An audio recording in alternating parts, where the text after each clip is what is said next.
Hi, this is Chris from Leicester Till I Die. Thank you for watching and listening. Have a very Merry Christmas and Happy New Year.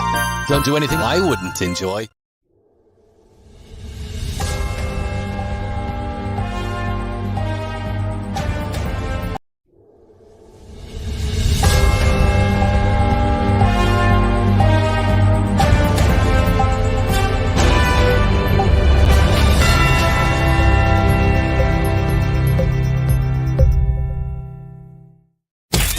You are watching and listening to Chris and Leicester Till I Die TV on YouTube and your favourite podcasts. Are you ready? I'm saying, are you ready?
Watch us on YouTube. Listen on your favourite podcast platform Or ask your smart speaker to play the podcast Leicester Till I Die.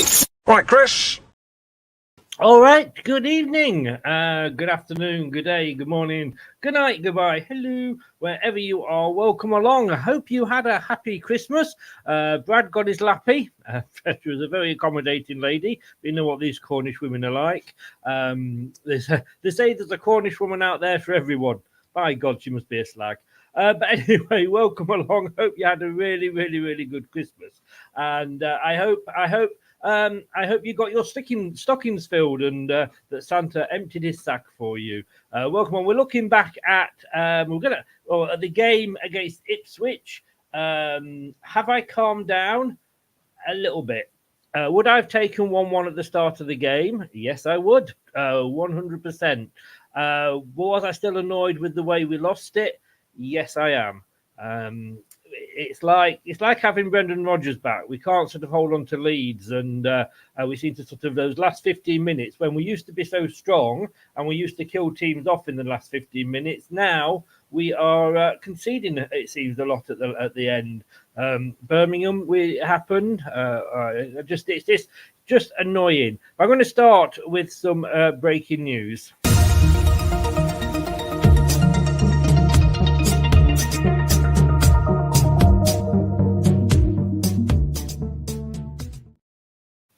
Now, we all know that social media is a very toxic place to be. And look, I do this. It's not, I don't earn a living from it. The money that I do earn from doing certain little things, whether it's YouTube, BBC, etc., goes to cover the cost of the electric and the StreamYard and etc. It doesn't really even cover that. So it just about pays for itself, and thanks to everybody that does donate by being a member or super chaps. It really is appreciated. But I always said that I would stop doing this when it stopped being fun. If you remember, I actually closed the website down about 3 months ago now, so the website is there, but it really basically isn't doing anything. And with regards to Twitter, Instagram and Facebook, look, it's official. You can't have a point of view now. You cannot have an opinion that is different to the woke brigade that seems to be taking over this country. We are all entitled to our opinion. I'm not always right. My opinions aren't always what I believe, but some of the Neanderthals that we've got in the Facebook group can't even read the rules and realise that what I post is often for discussion, not for actually my opinion. But a lot of the time it is my opinion. And look, it's football. We're entitled to our opinions. But do I want to have conversations with people who can't literally put a 2-word sentence together? And I put a post up and they come on and they just reply with, "That's bollocks." Wow. Your mum and dad must be so proud of how you did with your education there. I mean, come back at least with a comment that is going to create a discussion. Tell me why I'm wrong. Tell me what your thought is. But when you can't even have the brain cell to do that, then, like I say, education was wasted on you. So with immediate effect, until the end of January, when I will review it, because I can't be doing this throughout the month of January with the transfer window and people moaning about, oh, you're putting this one up and that's not going to happen.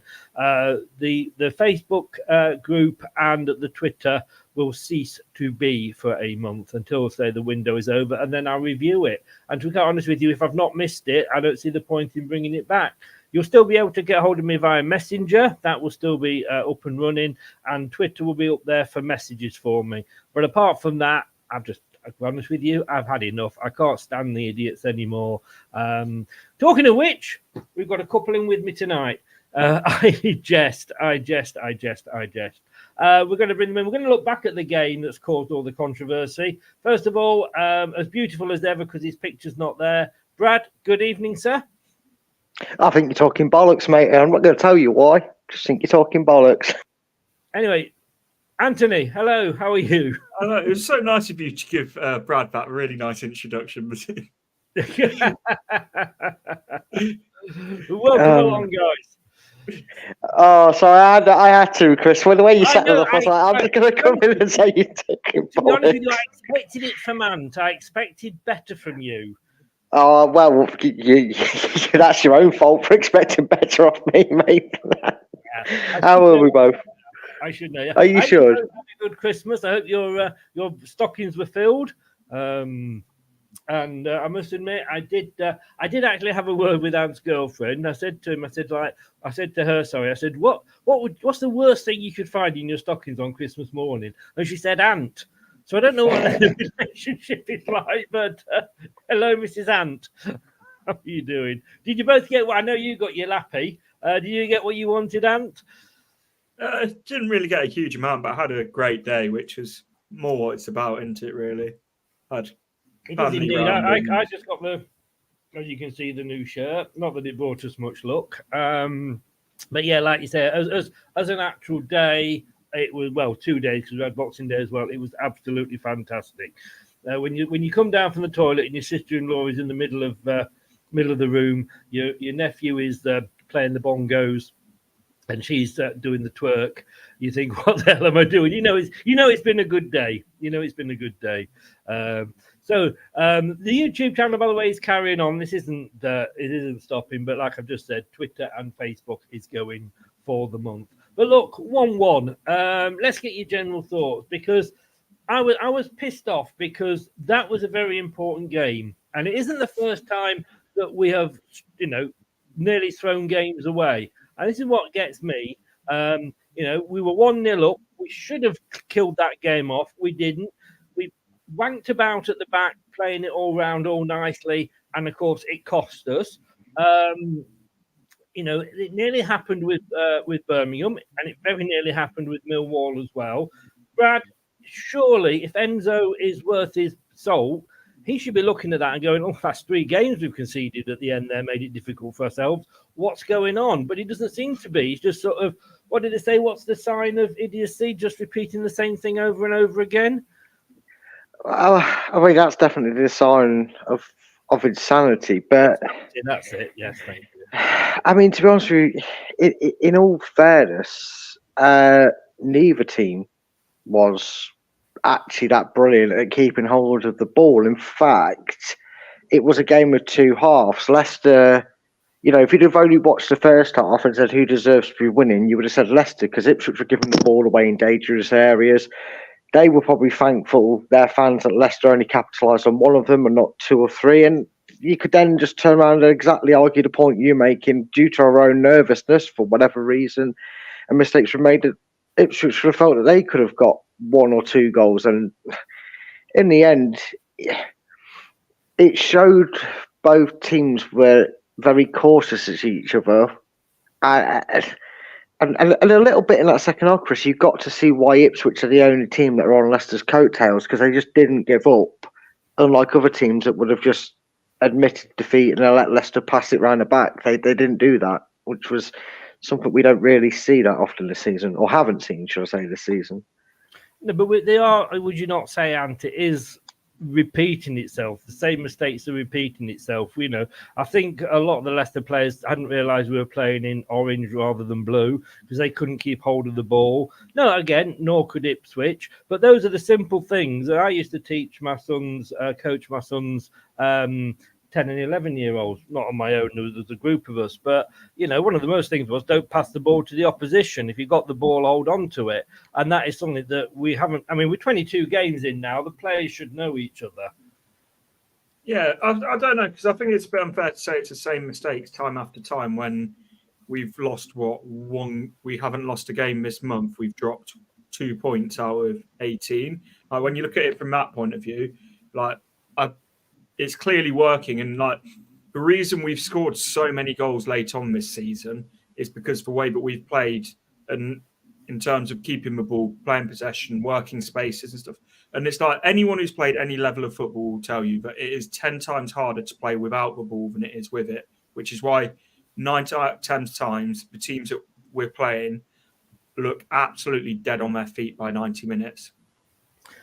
Okay, I agree with what you're saying there, Ant. I'll stick with you for this one. It is harder to play without the ball than with it. Does that mean that we should always be giving the opposition the ball? Because it isn't just this game. I've watched, must be 8, 9, 10 games this season where our passing and our retention of the ball has been absolutely awful. Sheffield Wednesday, let's have a look at that one. We just can't seem to string. I mean, yes, there's times when we look like Brazil, don't get me wrong, but if we're playing like this and we get promoted, we're going to get stuffed. We are, but this is something that I say to this point every time. 2 things. We've had Enzo for half a season now. So I think we look more comfortable than we did at the start of the season doing it. And I think it's going to take time to fully get to where Enzo wants to be. But also, this team won't be the same team that plays in the Premier League. There will be quality will be added. It's like Casadei, who I thought when Ndidi and Dewsbury Hall came off was a big part of where we lost control of the game and we just couldn't hold on to the ball. We will not, Atgun and Casadei will not be 2 players that play as a number 8 in the Premier League. I want to bear with me, Brad, because I want to ask you the next question because it's about goalkeepers. But why can't we finish these teams off? When we are so dominant, and what I think, sometimes we've got like 70-80% possession. Why aren't we finishing the teams off? Are we that bad at shooting? It's just that lack of a clinical edge, isn't it? That's the one thing.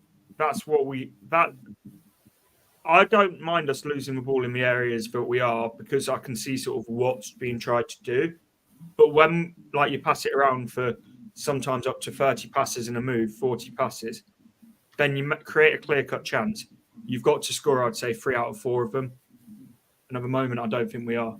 We are making a lot of passes, but most of those are along the back. And if you look at Winks and as bath time's just come in, high bath time, Winks and Vestergaard, they seem to like playing to me, to you. Brad, I want to talk goalkeepers with you, and we will come back onto this later, but very quickly. 24 games we've played, half the season. At the start, and if he's not used to playing like this, then I've got to say, why did we buy him? But he's playing the sweeper keeper role. And he we used to moan about Kasper Schmeichel kicking it into row Z. He can't even seem to, a lot of the time, kick it to his own players. No, he can't, which is a bit frustrating. And we talked about the goalkeepers earlier this season because we had 2 goalkeepers already with us. 3 technically, but we've always said that what's his face is the third choice. He's like the in case of emergency. So we were talking about who would be number 1 between Iverson and Ward going into the season because 3 goalkeepers. You didn't feel like you needed a 4th one. And then obviously we figured out that he obviously realised or chose that Danny Ward and Iverson were no good for the style of play he wanted, and proceeded to not only promote an under-21 goalkeeper, but he got Hermansen in. And it is a bit frustrating. The only defence that I kind of have for him, if I'm going to put my goalkeeping head on, is what I said to you. That was why I came to you, Brad. That was why I came to you. Yeah, which is why what I'm going to say, what I said backstage is, we have seen him on occasion in recent weeks. He's had no qualms about getting the ball out from his feet and sending it down the left or right channel to Mavididi or Fatawu to try and run onto. But I find in games where he seems to give the ball away 2, 3, maybe even 4 times a game, was Ipswich. I think Leeds, he did it again. And these stronger sides in the division, he doesn't have an outlet, Chris. That's his problem. It's all well and good saying, oh, yeah, lump it 50 yards long. Patson Daka can run all night. Yes, he can. I'm sure he can.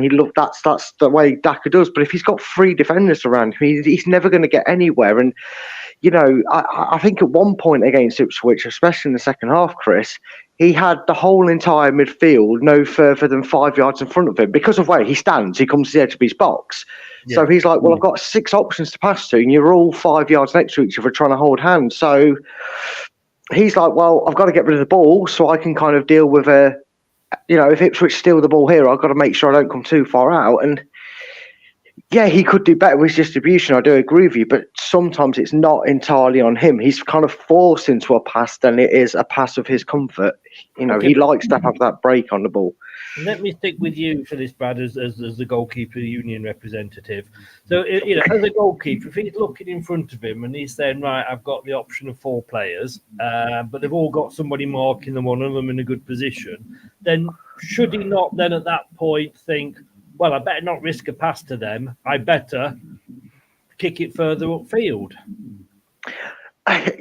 It's the instinct is to go, okay, I'm just going to kick it upfield. I'm going to reset it because it's better than that. But the way Leicester go about trying to get in behind teams is they drag the opposition out as far as they can when they're off the ball. It's just as deep as Leicester were. That actually meant that Ipswich were just as deep in Leicester's own half. And as you saw with some of the goals we've scored recently, Chris, and again, I know it's Plymouth, it's Birmingham, it's teams that have been struggling down at the bottom. But again, you can only beat what's in front of you. Yeah. It's worked to a T. We've scored, 4 goals, 3 goals, 3 goals in these games that they've really worked well. But if you kick it out long to nobody, all you're allowing to do is Ipswich still keep hold of the ball and they get a chance to build again and actually get more bodies forward in an organised manner. Half, not from 20 yards in front of our goal. And then again, which is true. Comes along and says, why the hell are you doing that, Mads? Then he can say, well, you tell the defenders to move and give me somebody to pass to. Yeah, which is a conversation they need to have if that's how Mads is feeling or how Enzo is feeling in that situation. That's something that we can't, we don't know what's going on. Maybe it's something that Mads is really annoyed that he's not able to go long, or he could be actually annoyed that he's not making these passes, that he's being careless and reckless. Because there was one thing I noticed yesterday through the frustrations of that game was even though when we gave the ball away, if you remember last season, Chris, I know it's hideous, and I'm sure Anne will actually agree with me here, even though he won't want to here. But last season, when they gave the ball away, players were swinging their arms around, they were slapping their legs, they were trudging to get back. They weren't even really asked because they were like, oh, here we go. We're going to concede because Bellens gave us his instructions.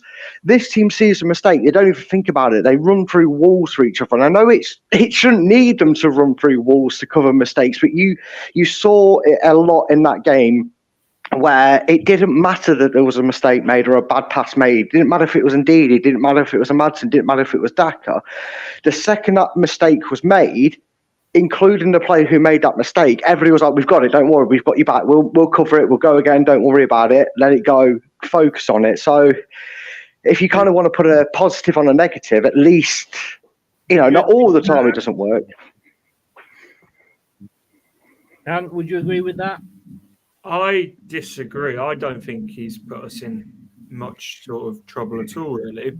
I think there's been one or two occasions. 5 times he gave the ball away at the weekend. There's two. That's two very different things, though.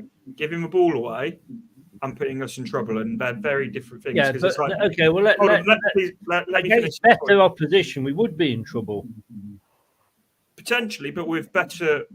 When we're playing better opposition, as I said before, we'll have better players. We'll have players that are dropping into different positions, because Connor Cody, you could see it was not natural for him when he was receiving the ball. James Justin picks up different positions when he's receiving the ball than Connor Cody did, which meant that it was limiting Mad Hermanson's options. Also, it's like you look at his save percentages, you look at his numbers in terms of like highest pass accuracy in the league, highest long balls accuracy in the league. It's like, if we want to play a possession brand of football, you need to have a keeper that can pass the ball. And he is that. No goalkeeper is going to play like every ball to their defender's feet or to their own team. But I almost feel like he's made, I'd say in the Ipswich game, there was one that was a really bad one, but the others were balls that you sort of like, again, not great, but it's like, I think it's going overboard. Considering how many goals as well we score from building up from the back and creating from deep, compared to how much we've conceded. We had apart from the Blackburn game, and we're going a long way back. We haven't directly conceded from playing out from the back. 580 passes we made in that game. 501 of those were short passes. Probably 450 of those was from Mads to one of his 3 defenders. So no wonder we've got a high, he's got a high pass ratio.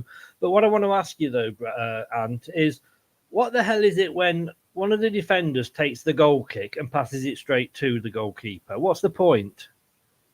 The theory of it, isn't it, is to give you the extra man, but it's like, I don't think we've quite got the practice of it. Like you see Man City doing it, and they just fizz it from one side to the other and then back to Edison, and it's like you can see sort of he's the extra man in possession. Mm-hmm. Ours is a bit not quite there yet. I think that's fair to say. Brad, so I just muted you, mate, because there was a bit of an echo. 23 points above 7th place. We are, 11 points, though, only above 3rd. It's getting down, but any need to panic yet? No, I'm certainly not panicking. We saw before we played the game that the teams below us are more susceptible to drop points than we are. And I don't know exactly how the fixtures pan out, but you'll know that Leicester are going to get a glutton of opportunities where they're more favourable to win, should I say, games. Cardiff is the one that's coming up comes up tomorrow. You are expecting a win, and I would be disappointed with a draw. I'm going to say that out now. So when we do the post in that match, I can eat my words when we're drawing. And I'm saying it wasn't a bad point, but you know what I mean. We're going to have opportunities to do what we should be doing.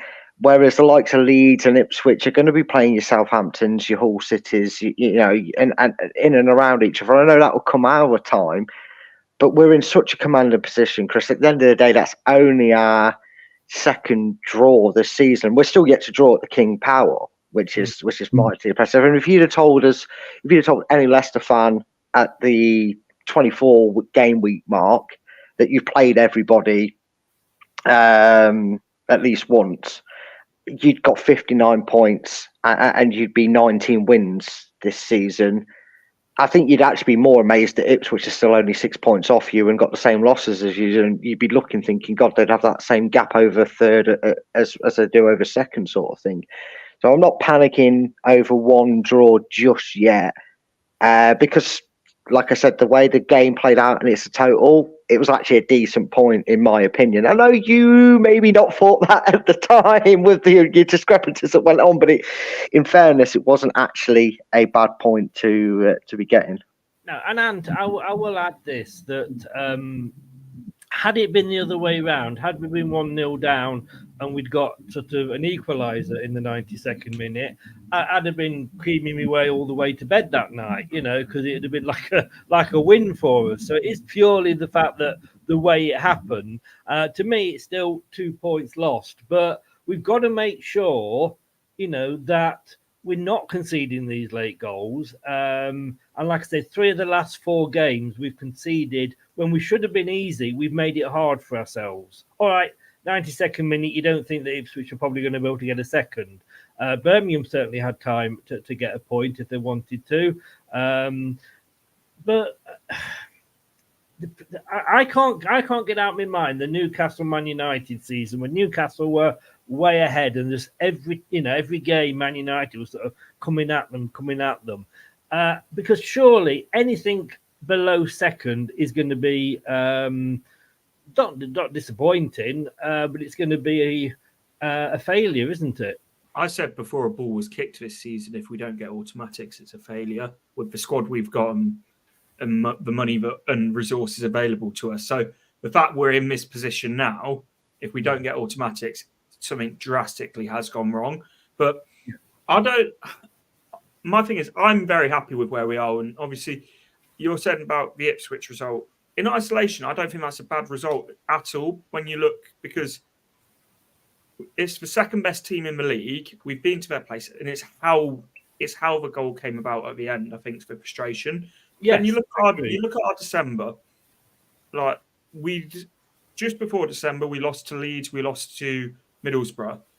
It could have gone very badly wrong, but we've got 16 points out of 18. I think we're on the best in terms of last 5 games. We're in the best form out of anyone in the league. It's like, well, there we go. There's the table for you. Well, it's the last 6 that it's showing, but there's the table. So it's like, I don't know, and it's like I just feel that there's been a little bit of an overreaction to what was a disappointing result in the way it came. But a lot of people before the game said, "I'll take a point here."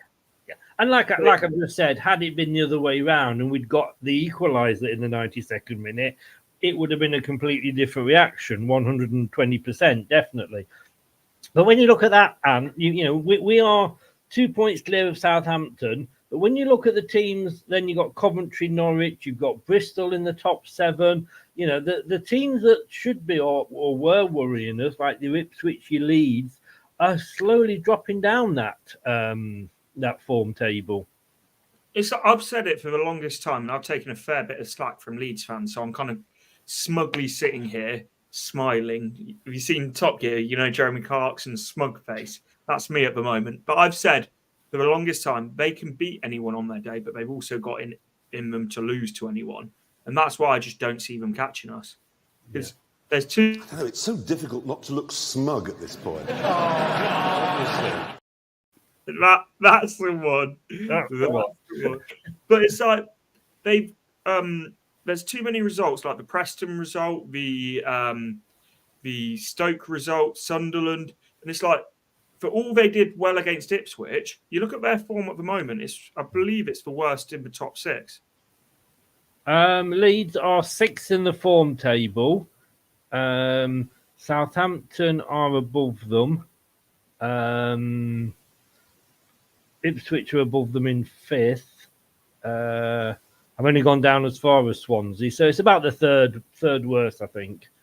And it's like that. That's why they've left themselves a mountain to climb already. So they need to be the informed team at the moment, like Southampton are, and they've left too much of a mountain to climb, and now are too inconsistent. And I've also said, again, I'm going to go off on a tangent about Leeds here, but I don't think Daniel Farke's as good as he's been rated. I just think every time he's been in the Championship before, he's had the best team by... Careful, Scott. Careful. Wasn't me. But, I think Daniel Farke's got the best team, whilst he was with Norwich, had the best team in the Championship by a long distance. I think this is the first time that he's had teams around him with equal quality. Indeed. Brad, I want to talk to you if I can for the next bit. What is it with? I mean, do you get why Faz was put on the left? At least he was moving Ricardo over to that side, and he doesn't look too bad when he's got Ricardo with him on that side. But why have we got Faz playing on the left? He can't play there really well, can he? He's not the worst at playing there, but it's a position that I don't know. Maybe the early injury to Doyle made him think we need somebody who can maybe fill in that gap for a short period of time. I mean, we've got games coming thick and fast. We're only halfway through the busy Christmas period. Just because Christmas and Boxing Day is done doesn't mean we still haven't got games coming thick and fast. And I just maybe wonder if he's looked at that area of the field and gone, Doyle's just back from injury. I don't really want to risk him and rush him back. You're probably going back a few weeks. So this is in the back of his mind. He's light training, doing whatever. And he realises that if Justin gets injured and he's out for a week, that could be 2 games he misses over this period. A week or 2 injuries could see you miss 4 or 5 games in the blink of an eye. And I feel like he thought ahead of that and just tried to maybe manufacture a left back out of Wout Faes. And considering he's probably played it 4 times in his entire life, it looks like, I don't think he was the worst. I think the one advantage that oppositions will have without Faes being there over Justin is he's very conservative. He won't press the occasion too much, and if he does, he's likely to use his centre back head and go in full blooded. And if you leave your teammates, should I say, a defender down when they're attacking down a certain area of the pitch, you're going to leave your team in a bit more trouble than say Justin, who will shepherd him out and try and push him tight to the byline and not allow a cross in. He did okay. I think I'm probably being a bit easier on him because it's not his natural position. But yeah, it is a strange one to see him there. But maybe that's the only logic I can give to Enzo's thinking is with the Doyle injury and only having Justin, he needs a second option. Doyle was on the bench, but obviously I think it was too soon for him to actually be on.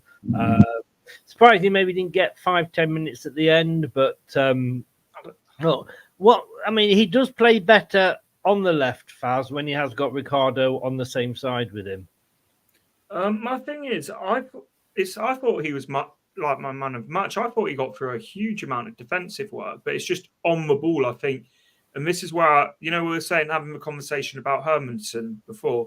Yeah. I feel like this is part of the reason, the same that when Wout Faes plays on the right, which he typically does, I feel like he's more natural there to compared to what Connor Cody is. Because Connor Cody, when we signed him, I think we all expected him just going to the centre of a back three and that to be that. But Vestergaard's made himself almost undroppable. So I just feel like for this game, I just felt like it was, as was said before, you can't play players game after game after game when it's this much of a congested period. You did mention, Ant, about the substitutions, and we'll look at them in a bit more detail. First of all, sorry, before we come on to that, your thoughts on Cody's game overall? And we'll come on to the individual players more later, but just your thoughts on Cody coming in. I don't think he had a particularly bad game. I just think, maybe he was all right because he didn't do anything that was outstanding or anything wrong particularly. I think defensively he did everything he needed to. I just think on the ball, like he lacks compared to what you see when you've got Wout Faes playing in his position and then James Justin in the other, which is part of the reason I thought we lost control towards the end of the game. So I think that there's more quality on the ball with James Justin. But then I think it's not just one reason. I think there's a fair few. I think I said earlier as well about the lacking quality in midfield compared to when you compare Ndidi and Dewsbury Hall to Castay and Atcombe. Okay, I mean, basically, I've got to be honest with you, to me, Cody just looked ring rusty. And I think he's getting an odd game here and there. Look, I just think players need to have a run. But we almost can see that his favoured starting 11. When we're losing Ndidi, and maybe we've got to rely on Cassidy. Is that going to be a worry in January? I hope Hamza Chowdhury's still got his boots, because I'll be starting Chowdhury and Ndidi. Because, what also worries me is we've been linked to Elias Chair quite a bit. He'll be going to AFCON as well. I know. But it's we buy players from AFCON nations, and that's what we have to accept. Brad, surprised at not making all 5 substitutions with so many games? A little bit. I did expect Doyle to come on with maybe 10, 15 to go, just to get some minutes into his legs. I don't know if this is a worry or a good thing that Kelechi was chosen over Tom Cannon to come on. Again, we've expressed this numerous of times. We're going to lose Iheanacho and Wilfred and Fatawu, but to stress the point again with Iheanacho and Wilfred, we're potentially not just losing these players to the African Cup of Nations. We may lose these to a transfer sale because of their contract situation. I would have, and my love of Iheanacho, but I am kind of with Ant. I'm like a father reading a report card that's all D's and is expected to get all B's. I'm not angry. I'm just disappointed he hasn't really gone full guns blazing in the Championship and tore it up and shown everybody that we was right. Surely Cannon needs the game time. He's getting 10 minutes here, 10 minutes there. We can't just throw him in when AFCON starts. No, exactly. You can't do that, and this is something that I heeded towards a few weeks ago. We need to start seeing Cannon. He needs to get regular minutes under his belt. And the same goes with Cody. Ringrose, I agree with you. I think if he gets into a settled side, it'll be like watching Vestergaard play. We bemoan Vestergaard, but he's been playing week in, week out, and he looks a solid defender. We know Cody's a good defender. We know there's a defender in there, so I don't think that's ever the case for concern. But I was a little bit surprised by some of the substitutions.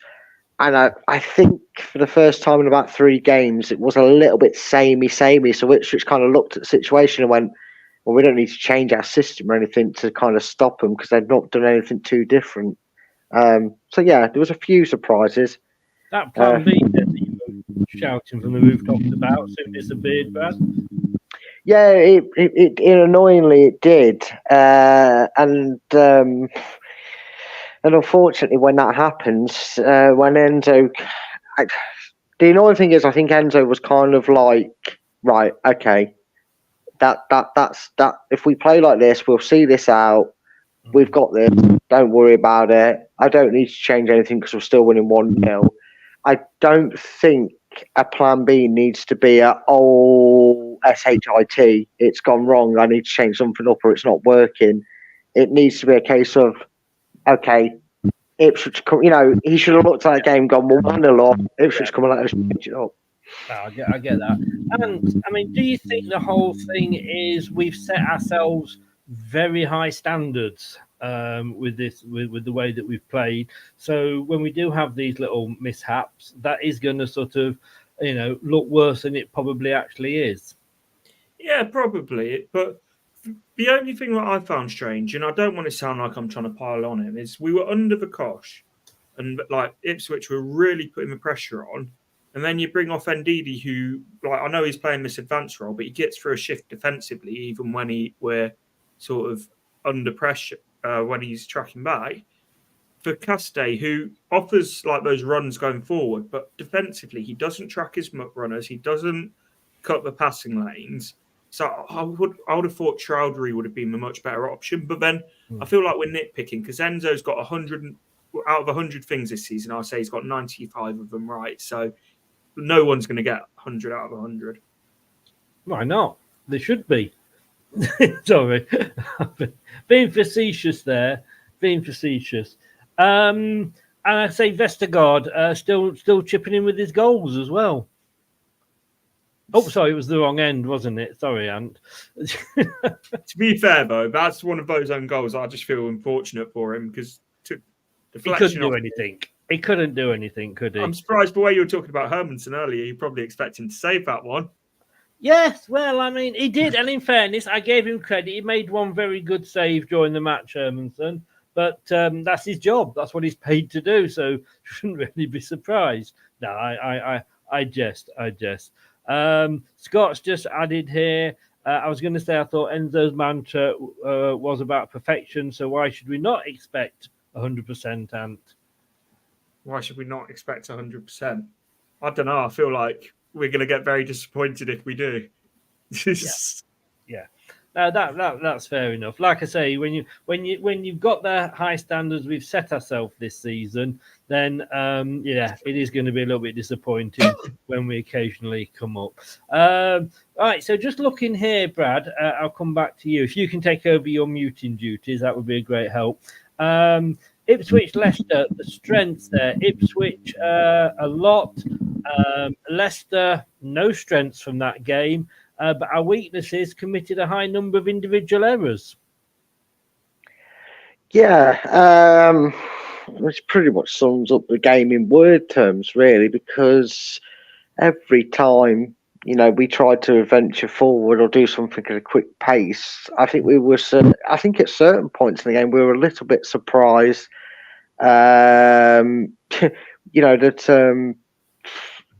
Ipswich were so close to us. I think teams usually get Leicester coming at them and they panic, so they rather race their men back and get bodies behind the ball than anything else. Whereas Ipswich put the pressure on, and that kind of made things easier than everything that it was easy for them to kind of deal with things and cut us up and create chances themselves than it was for Leicester to break through. Other teams that we played against have done that. Sorry, I got distracted because my mother came home and I was like, no, give me a second. I need to bring. Oh yeah, she's looking now at me because I just looked at the back. I'm getting evil, so that's my Christmas presents going back. I think you should have a break and put her on. She's not a fan. She doesn't speak any sense at all. Well, no, I'm not saying anything. She heard that and just shouted at me, so I'm in trouble once this is Always. And I want to come back to you, Anne, because I want to. I meant to ask you this earlier. When you look at the game we played against Rotherham, and then when you look at this game against Ipswich, obviously Ipswich you would say was going to be the more difficult game. Should we have maybe had the starting 11s swapped round? Should we have started with the stronger lineup against Ipswich, or whatever lineup we're putting with the players we've got? Are they all strong? My thing is, we rotated 6 players against Sheffield Wednesday and went there with I want to say almost an arrogance if we didn't need to play anywhere near our strongest team. And we found out. I think with Rotherham, whilst we started a strong team, we were 3-0 up within about 60 minutes, and then a lot of the players came off. I think that was the right way to go about it. So, are you thinking then, Enzo sat there thinking, if I was to lose or draw against Ipswich, the thing is the fact that the second from the top, they're our nearest competitors. But if I lose against Rotherham, I'll get roasted because they're at the bottom of the league. Well, ultimately, and I know it's boring to say, both games are worth 3 points. You're right, it is boring, so we'll move on. No, I'm joking. I jest. The attempts, though, Brad, I love a good stat. And I will come to you first with this one. The attempts, Ipswich, 20 attempts on goal. Leicester, 5.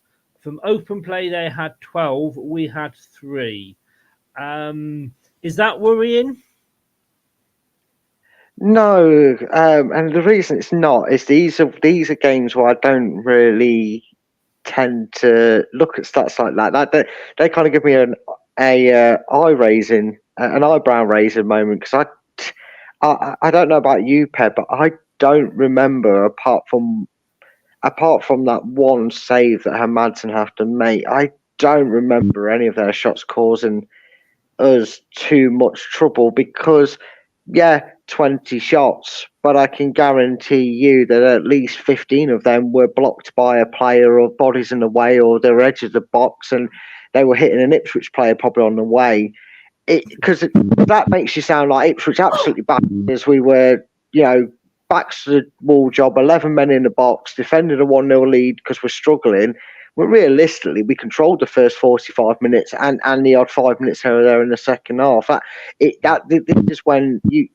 This is where if you were to look at the stats, you go, oh, good me, they're moaning, but Leicester got away with one of them stats. You watch the game, or at least see the highlights of the game, it doesn't worry me at all, because I don't remember a genuine heart-in-mouth moment except for their goal when it deflected Crawley off your love child, where I felt like we were going to concede, in all honesty. It's a goal against his name. That's all I'm saying. I know we said we have to score more. Just make sure it's in the right end next time. Yeah. And if we looking on the other side of the coin, they had 20 shots and only 1 goal. We had 5 shots and got 1 goal. 20% conversion rate with us, 5% for them. Yes, we didn't have many shots, but most of theirs were ending up in Rose Ed. They were, and you look at a lot of their shots also came from corners, like headers and bits that were quite comfortably dealt with. But with ours, it's like Scott said it earlier about perfection. It's like Enzo tries, in the way that we play, is about getting the ball into high percentage areas. So it's like you're going to see less long shots being rocketed from about 35 yards. And it's all about getting into the right position, the right angle for a high percentage chance. It says on there, Ant, penalty, no, to either side. We should have had one, shouldn't we? We should have. They should have had a red card. And I'll tell you what, I would still take not getting them over having VAR, because... Well, that was my next question. Now you can read my script. I said exactly the same. As much as I was going mad at the referee, because the first one I'm not too sure about. The second one on KDH for me was a stonewall penalty. At least we know straight away and we can get on with it. We're not hanging around for 20 minutes while they make a decision. No, and it's like there was one a couple of weeks ago on Fatu, but it works itself out because we've had decisions go our way this season. We've had them go against us. It's like, I just think that it's like it was poor, and I almost feel the referees, like, there's no accountabilities for referees in this country, which is a complete different conversation for a different day. But yeah, it was a penalty. But at the same time, I don't want to sit here sounding like an Arsenal fan every time you don't win a game. It's the referee's fault. Oh, they watered the pitch too much. Oh, it's a bit windy. Oh, X, Y, and Z. It's like, we didn't win the game because we didn't defend well enough for the last 10 minutes. I'm completely with you there. I'd sooner have the referee making mistakes in this division with no VAR than the referee and VAR making mistakes in the Premier League, which is what the options are. So I completely agree with you. Brad, we talked about passes earlier. 476 for Ipswich, 580 for Leicester. Like I say, 500 of those probably were between the defence. Interestingly, thing there, though, 70 long balls from Leicester, which kind of shoots down what I was saying earlier. Only 7 crosses and 2 through balls. Is that a problem? Or again, we don't really play with sort of the crosses, or should we be looking at sort of the wingers getting more crosses in? No, again, I'm not worried because teams are going to approach Leicester differently. And the majority of them, especially now we're halfway through the season, are going to play Leicester dependent on their league position. Ipswich had everything to lose and not really all that much to gain to go at Leicester, because if they'd have lost that game, again, drawing keeps them in touch and distance, granted, but they really wanted to win that game. And they played a higher line, a higher press, and they kind of actually forced Leicester and Enzo to decide to maybe try and go through the middle a bit quicker and kind of stick to that what's not broke, don't fix it mantra by attacking them through the middle. It worked well for Plymouth. It worked well against Birmingham. It worked well the week before that as well against, I forget who it is. There's been that many games going on. But I think he felt that was necessary. And again, we said this before about Leicester. doesn't want to get too predictable, because if you keep relying on Fatawu and Mavididi to burst forward and Dewsbury Hall to get through the middle and kind of go with a pronged four that keeps going through, if we'd have done that against Ipswich, I actually feel like they would have got the goals that you were saying could have came from mistakes made at the back and in there, because the bodies have been so far forward that have been out of position. Whereas and we saw it against Rotherham, didn't we, Chris? I know we've changed it a few times during the season, but that was the worst team to ever play at the camp. They were horrendous. It was 11 men behind the ball. In fact, at one point, I'm sure the manager asked if the coach could come on the pitch for the players to put in front of their goals. They were that bad. And when a team plays like Rotherham, Leicester can be expressive. They'll have 600 passes to their 200. I think we just saw the quality between Ipswich and 80% of the division. They play, and I hate to say it, Chris, you look at the points we've dropped this season, which isn't many, which is fantastic to say, but they are probably up there with one of the very, very, very select few sides that can match Leicester's intensity and press for 90 minutes and come away with a result. The other two being the loss at Ipswich. I can't really say it about Middlesbrough, but the other one I'd be comparing it to would be Sheffield Wednesday. I'd rather compare it to Middlesbrough than Sheffield Wednesday for obvious reasons. But yeah, that it's not a concern because the quality of the opposition. If that was Plymouth or Rotherham that had just done that to us, I'd be more concerned. Yes, yeah. I did. Thanks for your picture, Ant, on that one. Just trying to think. Stop sending me a camera. That's rude. I presume you're showing me the stats for the Rotherham game, were you? Yeah, it was, where we had something like 81% possession. Yeah. They had one shot and it went out for a throw-in. Yes. To our 20 shots. And it's like, I said in jest, and I might have upset a few Rotherham fans with it. But if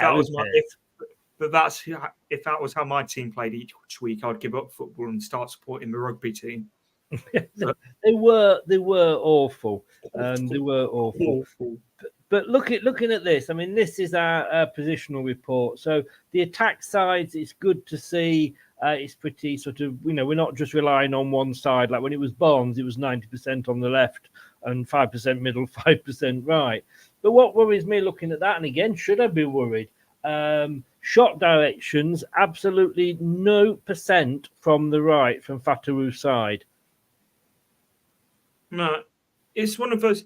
He got through a lot of defensive work, but I almost feel like he was marked out of the game. And like, I credited Daka for this as well, but Daka worked so hard relentlessly. And I thought that opened up a lot more space for Mavididi, because I've noticed it a lot. Mavididi, when he gets marked out of the game and they sort of put two men on him, Fatawu then gets a lot more space. So I think it's the fact that you mentioned it. Barnes used to get it. Two players on him, and then you had nothing on the other side. And then previous to that, you had Mahrez will get marked out of the game on the right, and then you didn't really have any options off the left. So I think the fact that there's two threatening wingers either side can only be a positive. And I know Brad's probably going to go mad at me because I'm going to talk about his other love child here, Perez. But as wingers that we've got at the moment, it's great to see wingers that are finally doing their fair share of defensive work. And you cannot say that neither Mavididi or Fatawu are shy at coming back and doing their defensive duties. No, they're both. And that was it for the Fatawu header in the first half, right on clearing it behind. That was like defense. That was what you'd expect to see from sort of a proper right back, not a right winger. But as much as people didn't like Perez, one thing that I think I will never criticise him for is how hard he worked, because he tracked back. He worked incredibly hard. He was just a bit lightweight, got pushed around. And if we're being honest, he wasn't a winger either. No, he wasn't. I agree with you on that one. I don't think we'll go to Brad about Perez. Otherwise, we could be here for it is Brad's love child, isn't it, Brad? I'm in the minority. I quite liked Izzy Perez. Brad, did you? You didn't, did you? You're certainly in the minority on your own. Out of the, I'm going to do a family fortunes here. Out of 100 people we surveyed, what player was good at playing right wing for Leicester? Our survey said Ant went 1 point for Perez because you would be all alone. No, it's first, folks. Ant's love child Perez. We heard it. I just said he's not a right winger. But if we're going to go, and I did want to bring this up actually, if we're going to go for popular opinions, we all have turned our nose up at Sean Dyche. He don't look like he's doing too badly. Oh my God! Hang on. 54 minutes into the chat, it's taken Ant to bring Sean Dyche into it. My God! You know I love Sean Dyche. I know you love a bit of Sean Dyche. You're into the ginger Mourinho, aren't you? Well, if we can't get Jose, we'll get the ginger. No, I got to say, or just taking a side position for a minute, fair play to him because, most teams, I think, having had that point deduction would have sort of, gone into a bit of a slump. But, it looks like even with those points deducted, he's going to stay up. But then again, there's 3 absolutely awful sides in that division below them at the moment.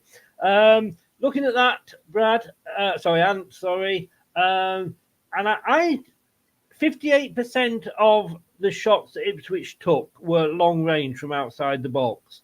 We didn't have one. We had 100% within the penalty box, 20% within the 6-yard box. Which do you prefer? Do you prefer us taking long shots? Without long shots, we probably wouldn't have won the FA Cup. But then, look how many shots. half of their shots that were from outside the box, and we saw that we were 20 shots, 1 goal. Well, if you look at that, our goal came from them having a long shot, the ball being turned over, and scoring on the counter. It's what Enzo Maresca says about having control of the game, which is why we don't take low percentage long shots, really. And it's like, it's fantastic as they look when they go in the back of the net. You're looking at about a 1 in 50 that will go in, so, and then you just give them the ball back. So I get why we don't take them, but at the same time, it would be nice just to see one fizz in top bins at some point. Well, Winks, he can do it, can't he? But to be fair, that was only just outside the edge of the box. It wasn't a proper long shot. No, but it was outside. That you got to draw the line somewhere. Brad, I want to talk goalkeepers again, and I'm going to bring your compatriot up here, Mads Hermansson. I don't know how well you can see that heat map, guys. But are you able to see that at all, Brad and Ant? Yeah, I can see it. Yeah. I mean, the blue is literally almost, it is halfway, up towards the halfway line. He nearly got chipped once, Ant. He's going to get chipped at some point during the season, isn't he? Watford tried it. Ipswich tried it. Teams are starting to find him out.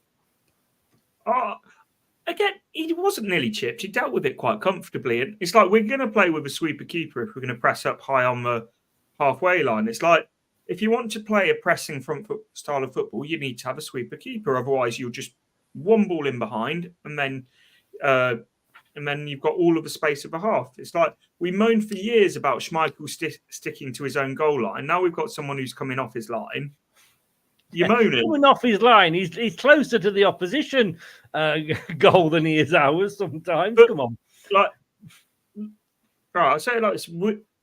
Name one top team that doesn't have a keeper that's a sweeper keeper. Yeah, but as a sweeper keeper, should he be that far out? Yeah, I would like him another couple of yards forward. You're just an awkward bastard. That's you. No. Yeah. I don't have any issue with him doing it. I think it's exactly the style that we're trying to play. And it's like, if you're trying to press high up the pitch, which I think we're all in agreement that that's what Enzo wants to do, when out of the ball, you cannot then have like a high press and then a keeper that's sat on his own 6-yard line because there's just too much room in between. And you will just get found out every time with one ball over the top. Brad, as part of the goalkeeper unions, your thoughts on this point? I mean, I agree to a certain extent with Van. That look, it's the fashion trend of the century, whether we like it or not. I'm like you, Chris. I don't mind it being used, but sometimes a bit of common sense is needed. Sometimes, but then also you look at it and you go, well, yes, he might play in a risky pass, but if the footballers in front of him also have a brain, they also have eyes. I mean, they know that if he's played a pass that goes, oh, this is going to get risky, I don't fancy my chances here, they could always hoof it out. They could always boot it 50 yards up the pitch. Will he get caught out eventually? Maybe. Is we're holding them up there in the upper echelons of Alisson and Edison, who have been doing it for 7 or 8 years under Klopp and Pep themselves. So, and they've made mistakes. They've had goalkeepers. We all remember Claudio Bravo at Pep. I mean, Vardy scored 3 and we won 4-2 because of Bravo trying to play that way. So time will tell whether Hermansen's the perfect fit for the goalkeeper he's trying to have as his number one. So far, minus a few eerie moments, so good for him. So until it becomes a concern, until it starts going AWOL and every pass is going to an opposition and he's conceding or he's getting chipped every couple of games, unless that happens, I'm not too concerned for now. But I feel like even if it did become a concern and Hermansen doesn't become the goalkeeper we're expecting, he's only going to bring in someone else, Chris, that's going to do the exact same as him. So you might have to like it and lump it with Hermansen being our 5th centre-back at times, if you will. I go with the sweeper keeper, and that is the trend. And, whatever I say, yes, I complained about Schmeichel not coming off his line. I just think sometimes when you see the camera pans out and you're thinking, what the bloody hell is he doing there? With a very, with a team that could, and I say Watford had actually identified that and tried to do it, and they did it. I think it was against Cardiff in the following game and got, scored a goal from it. I just think, come on, there's got to be a bit of sense here. How far forward do you need to be? To be fair, Watford only tried it because they couldn't get into our half any other way. Like every other time they gave the ball up. So fair point. But no, like I say, I get it, but it's just like, can we just be a little bit sensible about it? For me, I think not so far. The thing is, so I know we sort of differ on opinions on this, but at the same time, I think one thing to remember with Hermansen, he's 23. For a goalkeeper, that is that's baby age, really. Like goalkeepers come into their prime, 33, 34 kind of time. So I think he's been fantastic this season. I really do. And it's like, I just think he's going to develop more and more. It's like I think we both said at the end of last season that we need to go back to what we did, which was made it successful with buying these young, talented players that you can improve, develop.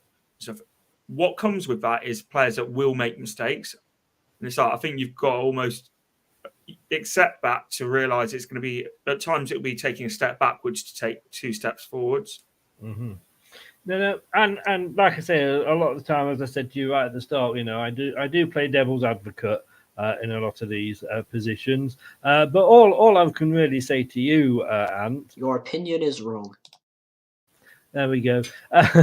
Right, we're going to be talking players, player ratings, and judging and marking the players. I'm only going to mark one player, and then I'm just going to let Ant and I know Ant's got to go sort of in about 20 minutes, but let him and Brad give their ratings for the players, and we'll do that straight after this if I can find what I need to do. Which is here. The TalkSport Fan Network is the ultimate on-demand destination for the UK's best fan-led football podcasts, including Leicester Till I Die, independent analysis and reaction for the Foxes faithful. The TalkSport Fan Network, unbeatable club-dedicated content created by the fans for the fans. Follow the podcast on the TalkSport Fan Network. Okay, Brad, let's start with you. I was that fuming at the end of the match. I told Alan not to give me his ratings because I didn't think anybody deserved any. That's how annoyed I was. But he came back. I said, "I'll give me them for the review." He came back with a 6 for a team performance. What do you think about that? Hello, Brad. Sorry. Oh yeah, sorry. I was in such a move with my thing that I did completely forgot to unmute myself. I actually think the rating's pretty fair. Look, it was the traditional game of 2 halves. I mean, Christ almighty, we dominated that first half and everybody was joyous. And in the second half, it was backs against the wall. And we just could not get going. So it was just one of them, really, wasn't it? Where the first game in two halves told out to be different. And look, for me, what would you give the team, Brad? Oh, I think a 6 fair. I think a 6 is definitely fair. I would have given them that as well. And 6, I think, yeah. Echoing everything Brad said. First half, I think if you can do it half by half, I would have given 8 first half and 4 second half. So meet in the middle and go 6. 6. No, that's fine. Right, man of the match. Let's stick with you for this one. And can I just say that nothing to do with me. I did not give this. Alan gave this. Who was at the match. Goes to every match, home and away, and he's come to it up with Vestergaard. And who was your man of the match? I think you mentioned him earlier, Faz. Well, Faz got through so much defensive work, and he was also he was directly against Wes Byrne, who's been one of the best informed players in the league this season, and didn't really see a sniff out of him. No, fair point. Your Ant, aren't you, Brad? Your man of the match. I'm throwing a surprise one out there. You dare say Manson, and I'm banning you from the channel. It's mad the choice I'm going to make because he didn't play the entire game. But you've got to appreciate, Ant pointed out a moment in the first half that this player had, which is absolutely pivotal, that he got his head on the ball. We've been screaming out for a Mahrez-esque replacement on that right wing back. And again, I am not saying talent-wise, but I'm saying effort and what he offers as a player on that right side. He gets back, he attacks and shows more effort than Mahrez ever did at certain points in his majority of his career at Leicester. Again, Mahrez got better with age and he got better through things, but I think he always had that Frenchy Algerianness in him to throw a strop, throw his toys out the pram, and he wasn't the best defensively. Now, granted, down the line, managers realised that and quickly made him just an attack-minded winger. But for a universal winger and how pivotal he was, he made some superb tackles as well in the box. For me, it was Fatawu, where he had another fantastic game.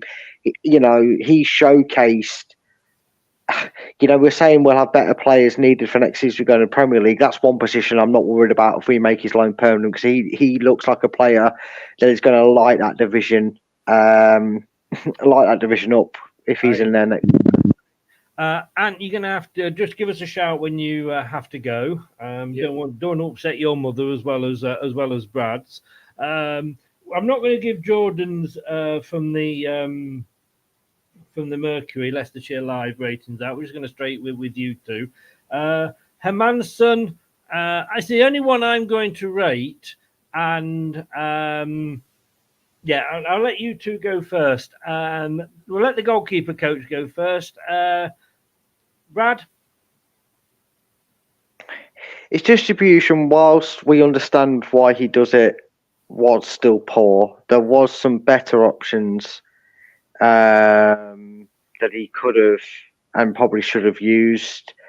I don't know if that's because he fears or doesn't want to upset Enzo and go against the grain of trying to pass it out the back more, and he just wants to go with it. But I have to give him a 6 because minus the deflection for the goal, he one save to made it fairly comfortably and didn't do a lot wrong. He did his job, as Roy Keane would say. That's his job. So yeah, I'd give him a 6. Give him a 6. And I'll go 7. As I said earlier, I don't think his distribution was anywhere near as poor as you guys are saying it was. But again, the save that he made, it was a good save, but it's a save you would expect him to make. And then, obviously, he made the comfortable save where he nearly got chipped as well. But he didn't have a huge amount to do, did he, really? No. In fairness, but he probably didn't. Well, I'm sorry, Guy. I've gone 5 because I do think he played us into trouble. I think it was 4 or 5 times. Yes, he made a great save, and I gave him credit for that in the watch along. But then again, I say that is his job. That is something he needs to work on. I can't go as low as the 4 I gave him a few weeks ago, but just because of his sort of, I still think it's bad distribution. I'm giving him a 5. And let's stay with you and go on to your man of the match, Wout Faes. What would you give him?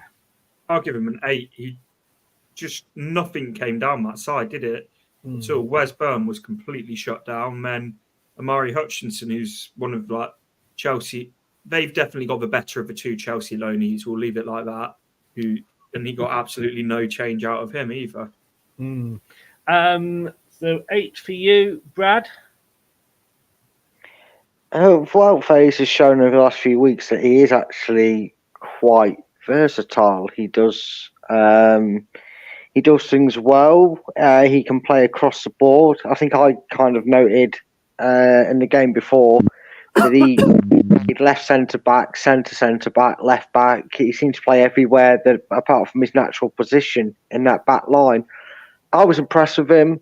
I think he's come on leaps and bounds since his first early days at Leicester. You know, from the dark days of the Tottenham game on his debut and the Liverpool debacle, where Leicester scored all the goals, and unfortunately he scored 2 of them in the wrong net. He's developed and matured so much, in my opinion. I have to agree with Ant. I think he had a very solid game. I'm going to give him a. Yeah, I'm going to give him. You know what? No, I'm going to give him a 7. Buddy, I wrote 8 down for you then.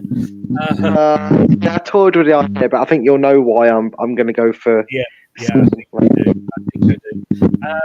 Total says Chris has it in for Mads. I don't. I just have an opinion about a player, and I don't think he had a particularly good game. And I think we are, entitled to say that when we don't. And as you say, it'd be interesting to see how many player scores actually are agreed between Ant and Brad here.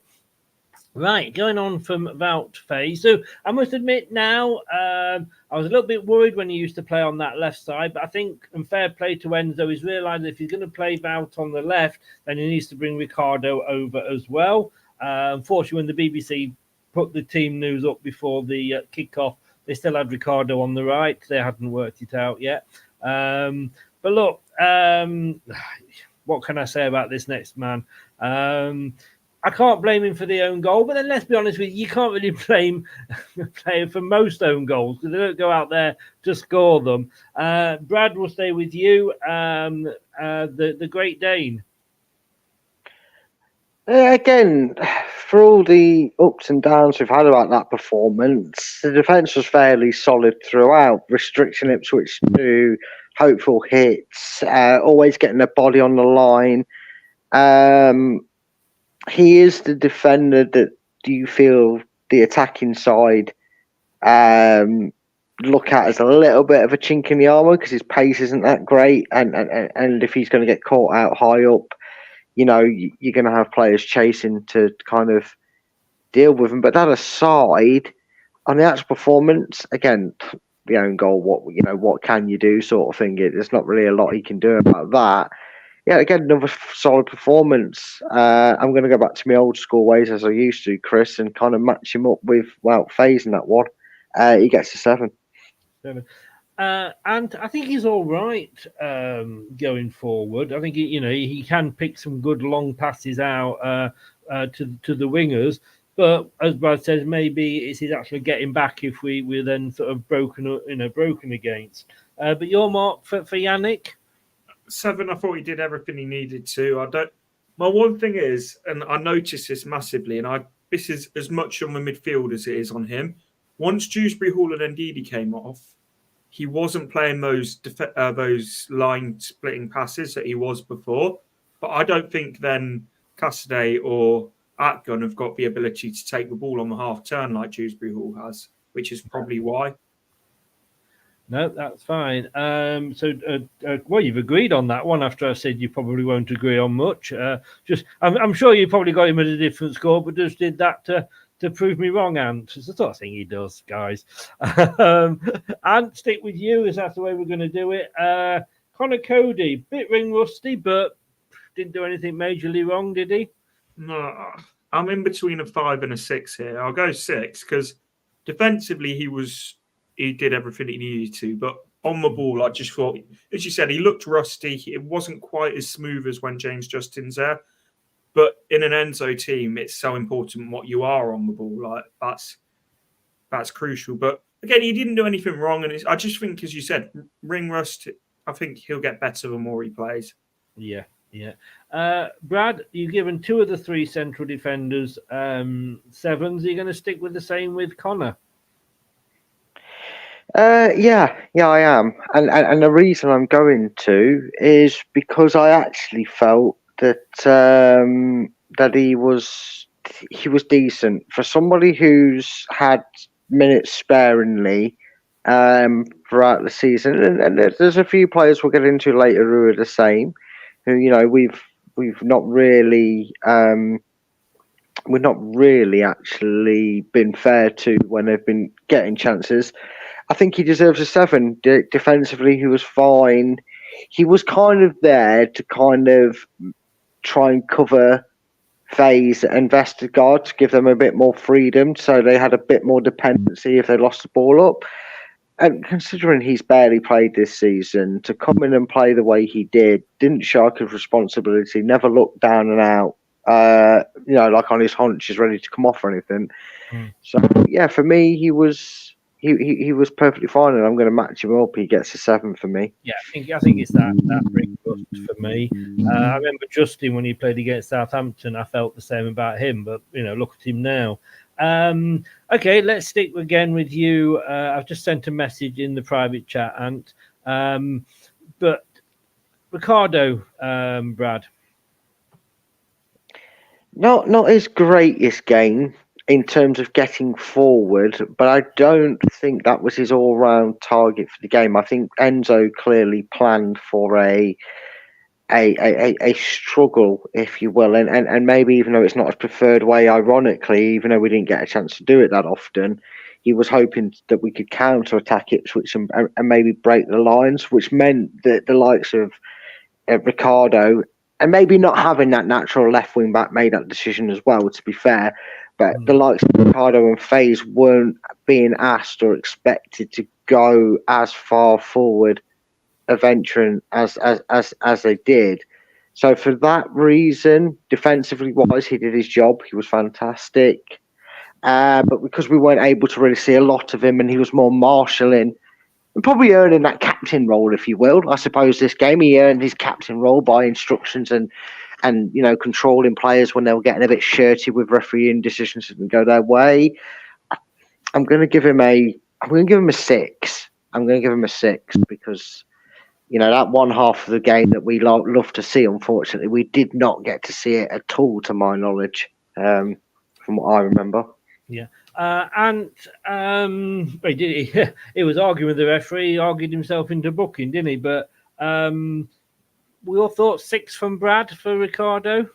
Yeah, he's one of those games where we just didn't really see him, and I think, defensively, he'll always get himself about. But I just would have liked to have seen him get on the ball a little bit more. But again, that's where you've got to credit Ipswich for marking him out of the game because he's so important. Yeah. So what are you going to give Mr. Piera? 6. 6. Okay, that's 2 you've agreed on. Bloody hell. Let's stick with you then, Ant, for Kieran Dewsbury Hall. Got taken off. I don't think he had such a bad game, to be honest with you. No, and I thought he was doing quite well up until where he got taken off. Should have had a penalty. I don't think anyone's really going to disagree with that. But yeah, I'll say a 7 for Dewsbury Hall. He's always driving forward, always looking positive, and I understand why he got taken off because of obviously the amount of football that's been played. But I think you you only realise how much he does once he's not there. Indeed. Brad, KDH for you? Look, I'm glad that he's coming into his own. You know, I said it for the first few weeks of his time in the Championship. I think he took the Maddison role too literal. I know he still does take our free kicks and corners, but I felt like he's okay to give them up for other players. I think we've seen a few random players. In fact, Vestergaard one game, didn't he take one, Chris? I think he did from a promising position. So I think he's going to take them shackles off. And I think his role's become a bit more universal. I know he wants to be I know at the start of the season, as I'm sure most did, he wants to be that standout player, not just in the Leicester squad. He wants to be the standout player in the Championship. And you'll love this, Chris. Statistics show that he is by far and away one of the best midfielders in this division. You know, there's a lot of other, podcasters and whatnot making these things and putting him in his team. For me, it was one of his quieter games. Again, I feel like when we're restricting to going through the middle and counter-attacking, he doesn't get to express himself as much going forward. He didn't do a lot wrong, gave the ball away just as much as everyone else did in that midfield area, so I can't really pinpoint him for giving the ball away in that sense, as again, his teammates did the same as well.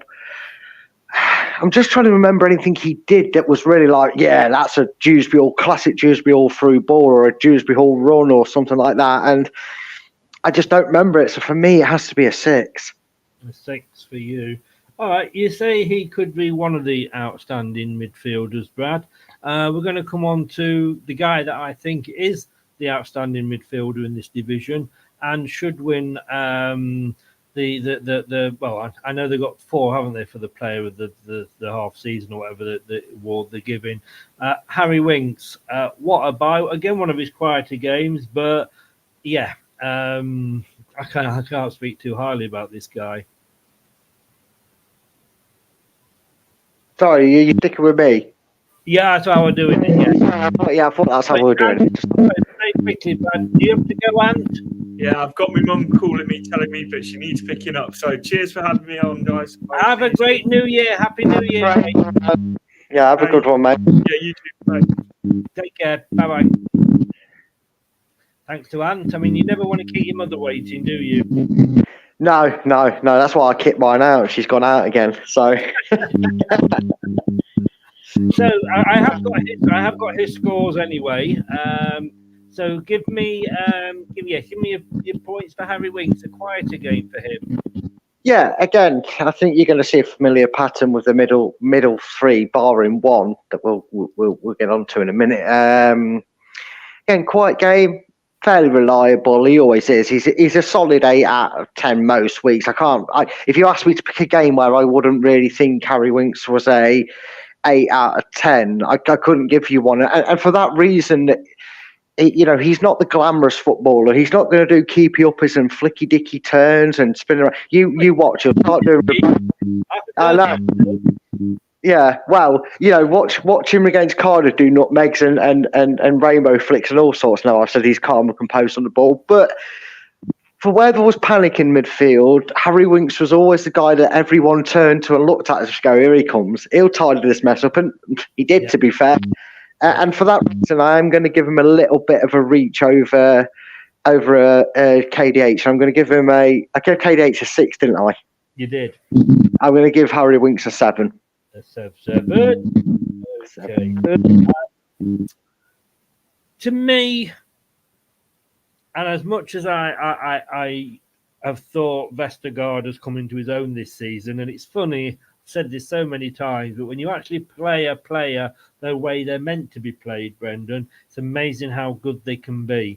But for the purchase of the summer, not just for Leicester, but for the whole Championship for me, Harry Winks has got to be the sign. I mean, what did we pay for him? 10 million, was it? I mean, what a bargain. Oh, I thought Brad was going to come and say yes then. Yeah, we got him for 10 million. Yeah, he is. He's by far and away the signing of the Championship window, let alone Leicester's window. I 100% agree with you on that. Yeah. I would like a bit more of West Brom from him, though, if you know what I mean, Chris. I wouldn't mind him just kind of add that to his game. But yeah, great player, great signing. Happy we've got him. And ironically, as I've told you before, when a Spurs fan said, "Would you want Harry Winks?" I said, maybe if he was in the Championship. Well, get what you wish for, I guess. Yes. Yeah. 7 for 7 from Ant for that. Where are we then? Who's coming up next after Harry Winks? Oh, Twinkle Toes. Wilfred Ndidi, Brad. The man that can play everywhere. Well, maybe not as great everywhere, but he can play everywhere. It seems in this side. You know, Brendan said he could play centre back. That's questionable. He can play central defensive midfielder. He can play number 8. He can play as a number 10. He can play as a number 9. He could play in goal. I guess next week, if Enzo's had a few fizzy pops, he might stick him in goal. For me, I'm going to agree with something that Ant said earlier. Not entirely with the player who came on instead of him, but I felt that when we took Ndidi off, we lost our impotence. We lost our... Can I just say, that isn't the word you're looking for there. It isn't, but it's looking for impetus. Impotent means something completely different. Impotent as well without him, as well as impetus. You know, you both work, all right, same difference. Same thing. I've got the same point across, all right? Shut up, leave me alone. It's Christmas, all right? We're a bit limp without him, shall I say? There you go. We're not going well. You could see the difference in tactics and how Enzo was wanting to see out the last 20 odd minutes of the game, or whenever it was he came off. And I don't usually do this, but because we didn't win, I'm kind of going to have to with the player later on. Because of the impact and what we lose when he's not on the pitch, I'm going to give Wilfred an 8. I think you just saw, if there was one glaring obvious area where Leicester, not standards dropped, because I can't think of words now since I said impotent instead of impetus. You know, the level of intensity from a player definitely dropped when he got taken off and Castellet came on for him. Yeah, indeed. And from Ant, he gave Ndidi a 7. But we did. It was some strange substitutions today. I've got to be honest. Today on Boxing Day, but Ndidi, I think more so. No, I know you are obviously. You know, if my love child is Vestergaard, yours is Nacho, and I think. Fortunately, we're losing Daka as well, who's come in, but indeed he's going to be a great loss for us in January, definitely. Right, we go from Big Wilf and we go to Steffi Mavididi, who got an 8 from Ant. An 8. Not so sure. I'm not so sure. Again. We're going to talk about it with the other winger, even though the other winger, spoiler alert, if you've not been watching coming up, he's going to get a far better rating than Mavididi did. And this isn't a discredit to Mavididi. I just feel like with Mavididi, we've got such a talented player on our hands. And maybe, again, I'm marking him above my own expectations, if you will, than what I expected to see of him on the night. Credit to Ipswich on this one, I suppose, goes to them as well, forcing us to play it down the middle more than it was be width play that we attacked them with. But again, some area of his game, we just didn't get the chance to see a lot of it. And unfortunately, after his goal, I don't remember him doing a lot. I mean, look, if I was going to give him a rating on his goal, it'd be a 10.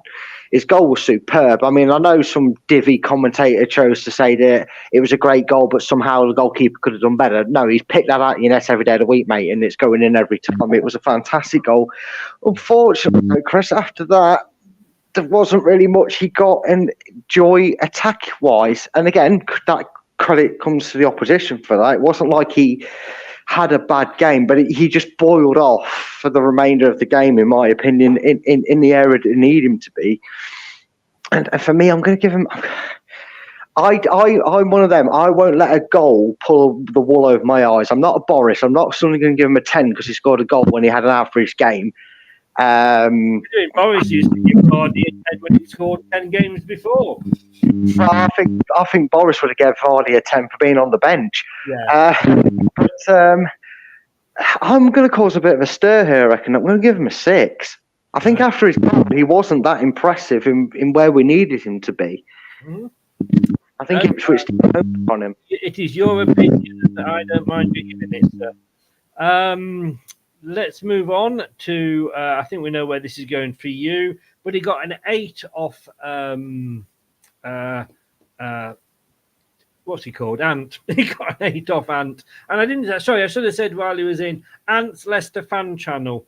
There's a link in the description below on YouTube. Please go out and if you are not subscribed to his channel, please get over there and subscribe to his channel. It's a great Leicester channel. He's given him an 8, which I look at, and again, I know you're going to give him a high mark here because he was your man of the match. No spoiler alerts, really, if you've been watching it, but I wasn't overly impressed.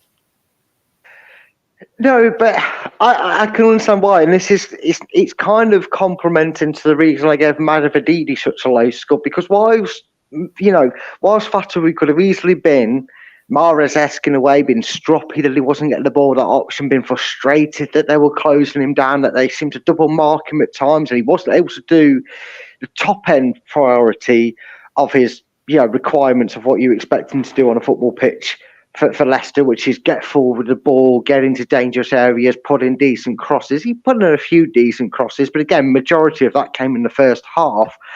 But the one thing, we've always kind of been a bit kinder on our wing backs, haven't we, Chris? We've always said, oh yeah, but they're attacking, they're high up the field, we don't expect them to do a job, and normally when they come back it's a disaster, so we'd rather them not come back and defend.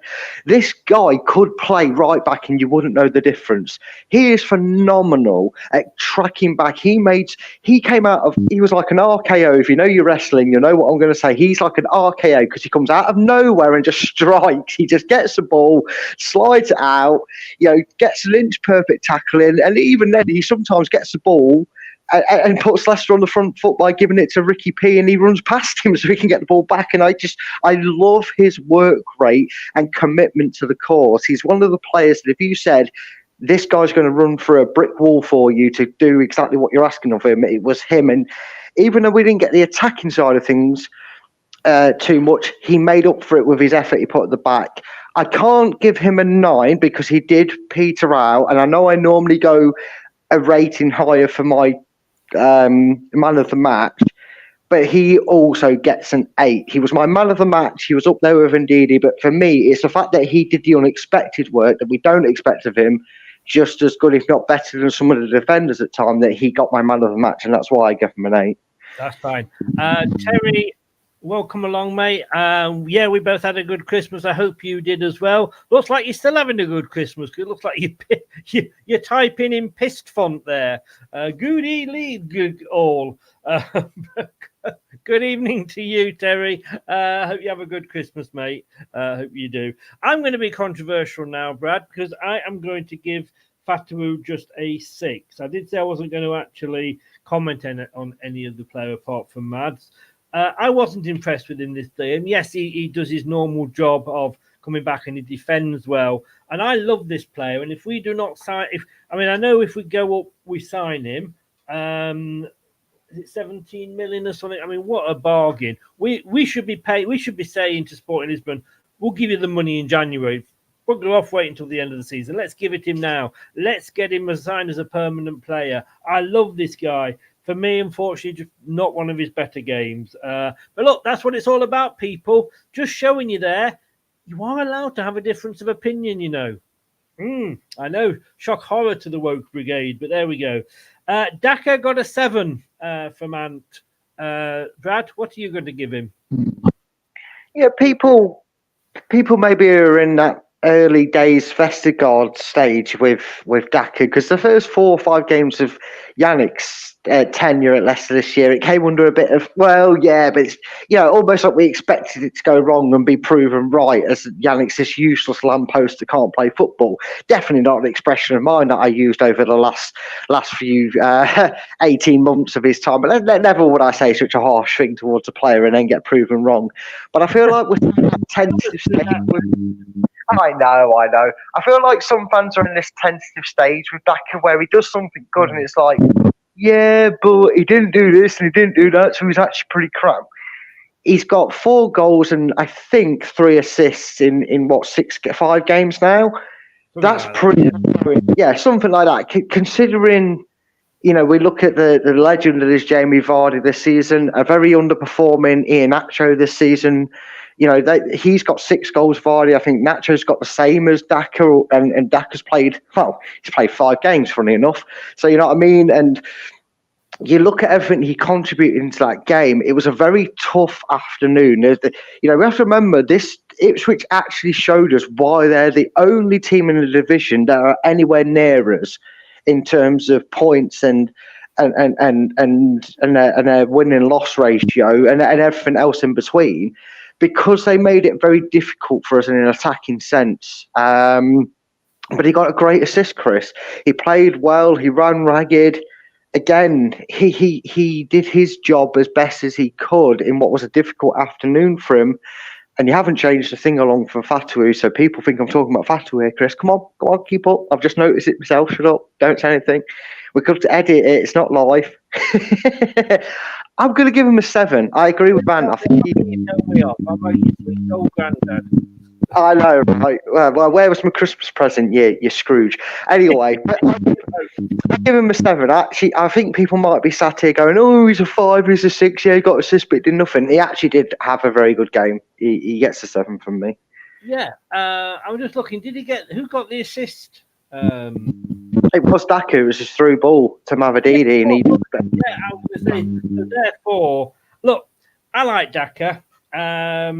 I think, before he started playing 4 or 5 games ago, he'd had 27 minutes.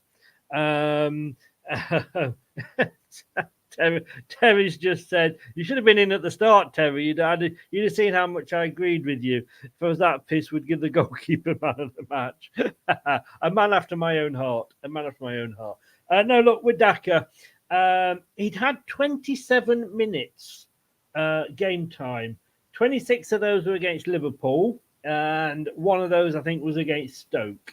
And then he came in and was thrown in, and look what he's done, And again, we've always said, haven't we, that, and it was the same with Kells when he first signed, that you need, regular games. Like Cody, we look ring rusty. Daka's come in and taken his chance. Wow.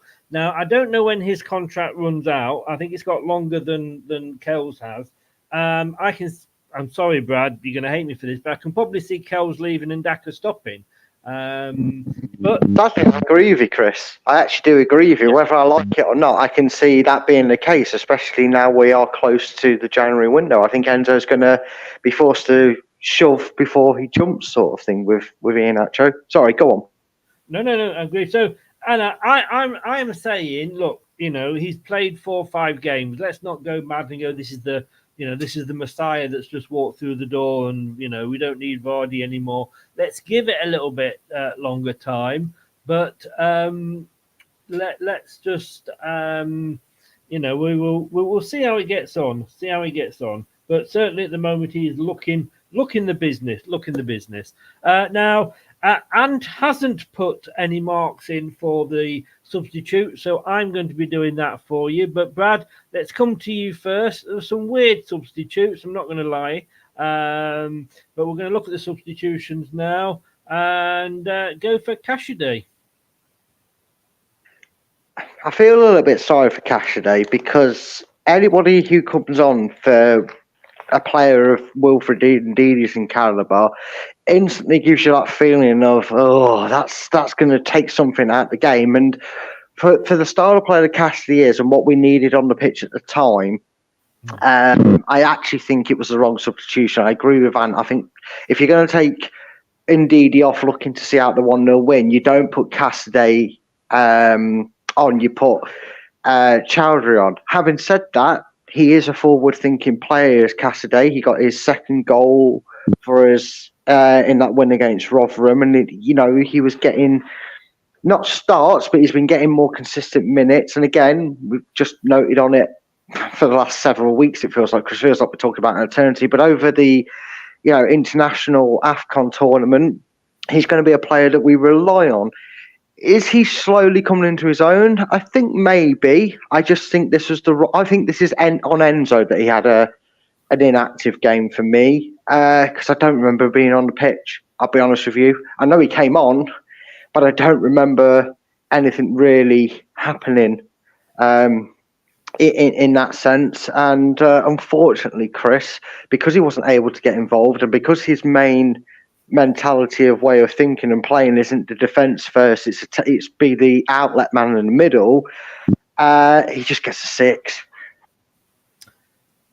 I have to be honest with you. I'm going to agree with you. I'm going to give him a 6. I think, look, you know what fans are like. We like to have at least one player that we seem to like to pick on.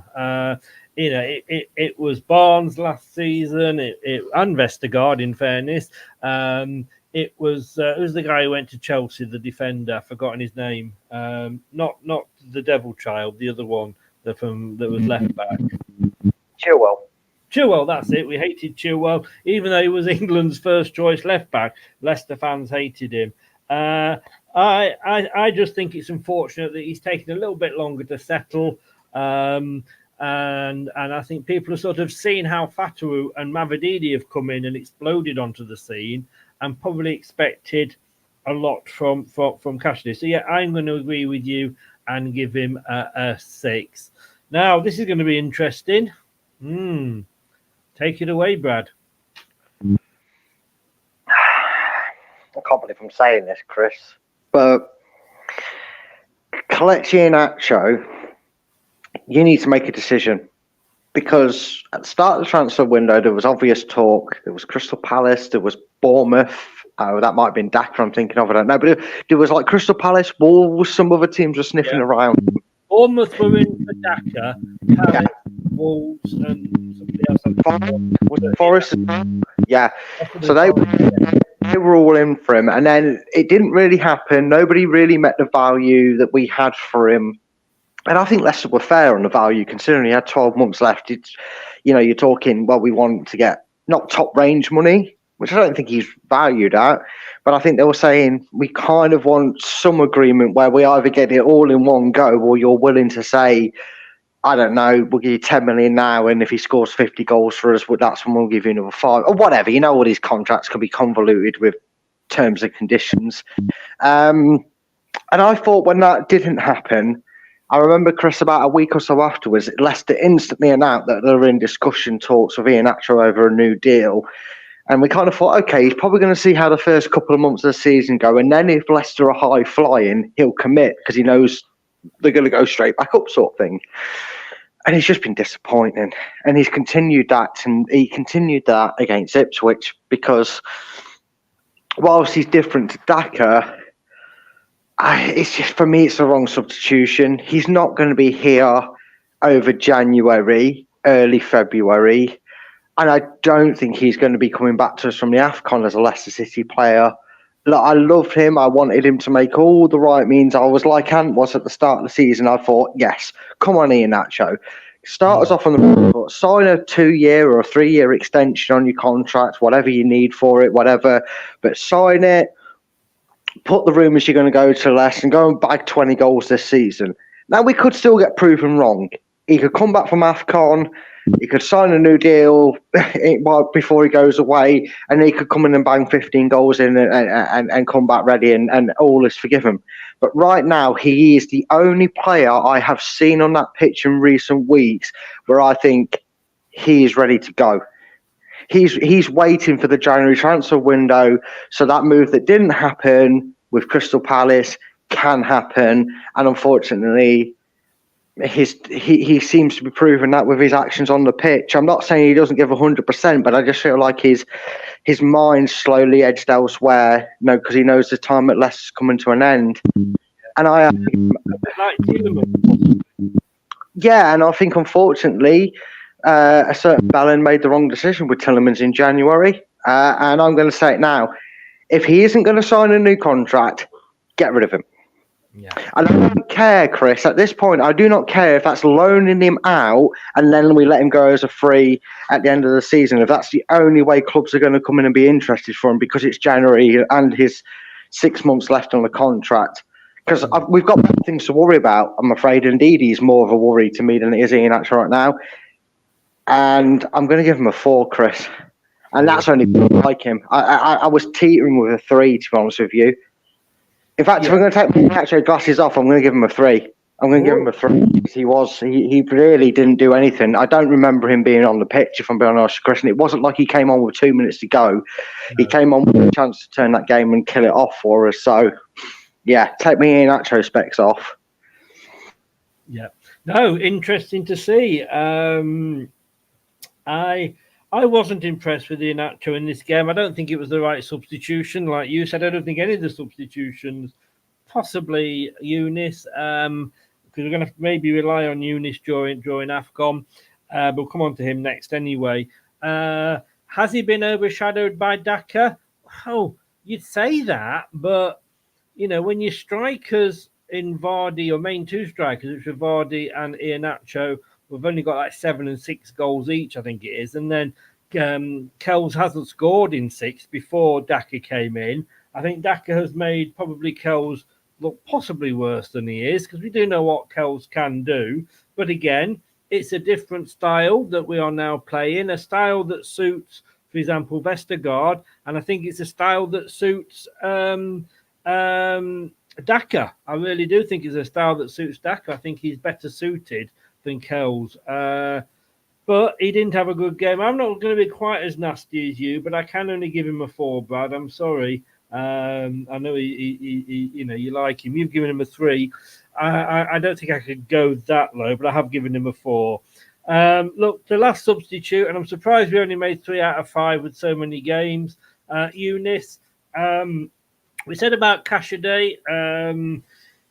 This, he's come out, Enzo, and said that he sees Eunice as more of a central midfielder, possibly the Ndidi role. I don't know, but if we're losing Mavididi, and I think we're losing Fatu. Well, sorry, we're losing Fatu and Mavididi. I think we are going to need. Mavididi's English. He hasn't. He's English. I don't think we lose Mavididi. He hasn't declared for another nationality yet either, as I last knew. So it is only Fatu we are losing, I believe. Fair point, then Fatu, it's because I'm looking at Mavididi on a different screen. I haven't updated that one, and I was trying to dig myself out of the hole that I'd made. But yeah, in that case, then I think when Fatu goes over, Eunice could well be taken out onto that wing again. I like Eunice. I want him to do well. If we'd signed him permanently, I wouldn't be disappointed with him. Again, since he got injured, unfortunately, other players have come in and taken the chance. But again, didn't really have much of an impact when he came on, did he? No, he didn't. It was almost like I would have preferred the subs to have been in reverse order. I'd have preferred, take Cassidy off to put Ndidi on, take Eunice off to put whoever he came on for, to put Fatu on, if you will. Look, we haven't really had the chance to see a lot of Atgun for us in Leicestershire. It took a while to settle in, and he's had niggling injuries. And like you said, Chris, some players are just taken to this squad like nobody's business. So Fatu completely ruled out the battle of the right wingers, didn't he? Because we signed them both, and we thought we were going to have an overload. And with Mavididi, we thought, oh God, we're going to have 3 or 4 to choose from. And Atgun's found a new role more in the middle. And I think he's a promise. I think if you will, again, Doyle's only just coming back from injury, so we're going to have to see a little bit more of what he can offer us. But if you look at the loanees collectively, we've already signed, sealed and delivered on Fatu. Let's face it. I think unless we do something wrong or bizarre goes on, there's no way he's not going to be a Leicester player next season. And And even though we haven't seen a lot of him, I do like what I have seen of him. Wasn't his greatest game, couldn't really do a lot in that manner. Did try to do it. Kind of reminds me of Dennis Pratt. Unfortunately, more similarly in a lot of ways, not just his playing style, but also his tendency to pick up injuries, which is a bit of concern. But I, like you, Chris, if you was to offer him as to us right now in the January window and say, do you want to make his loan permanent and take the chance to sign him? I would, because you can see what he's got going. And again, he's young, running the teams. I think his performances will improve during that period. As for the game itself, I'm not going to be as harsh as I was to him as Iheanacho. I'm going to give him a 6. I've given him a 5. 5, 6. Sorry, mate. I was saying, 5, 6 is about fair. Yeah. I'm just having a look. Yeah, because Eunice, he didn't come on until the 80th minute. So again, that's 10 minutes that he can't do. Right. We've said about the subs not being the best one. Do we blame this man for the fact that we didn't hold on? No, I don't think you could blame him for how you hold on, because if you take the goal in its context, it's what we'd restricted Ipswich to for 92 and a half minutes up until that actual incident, which was a long-range shot. It was more nervy than it needed to be, and again, we could have been in a more comfortable position, and on a better night, we take the chances, and we are in a bit more of a comfortable position going into that final 5-10 minutes. I do feel like this is a game where, against other oppositions, he's felt more comfortable starting the squad players, if you will. Whereas against Ipswich, he kind of went, well, I can't really start Cassaday and Eunice and well, surprisingly, I thought it'd be Tom Cannon, but it was Kyle. So he obviously felt he had to go strong and then squad players to kind of change things up if necessary. I think he got that wrong. But hindsight's a wonderful thing until you get the Heinz sauce in your eyes, then you can't see anything. I don't think you can blame him for the goal. I don't think you can blame anyone for the goal. And again, 20 shots kind of masks actually where Ipswich took the shots from. They weren't like 6 yards out, 8 yards out, peppering over. Come outside the box. Yeah, exactly. So over half of them are outside the box, and it isn't like Hermadsen's coming off knackered, swept drifting down his face because he's made 16 saves. He had barely anything to do apart from one save and pick the ball out of his net. So I don't blame him for the goal. I don't blame anyone for the goal at all, actually, in all sense. And if we look at it realistically on the grand scheme of things, it is a good point. And I think it was a deserved point from both sides. And realistically, the points only benefited Leicester because they're no closer to us than they were before the game. So on a whole, I'm marking him down for a few dodgy substitutions. Should have changed the shape up, maybe gone Tom Cannon, gone 2 up front, or at least played Kels as a false 9, maybe. But he didn't, so I'm going to give him a 6. I felt he did let himself down in that department, which is, funny enough, the only thing he really has to do after team talks and telling him to play is making a change. You've gone for a second 6 in a row.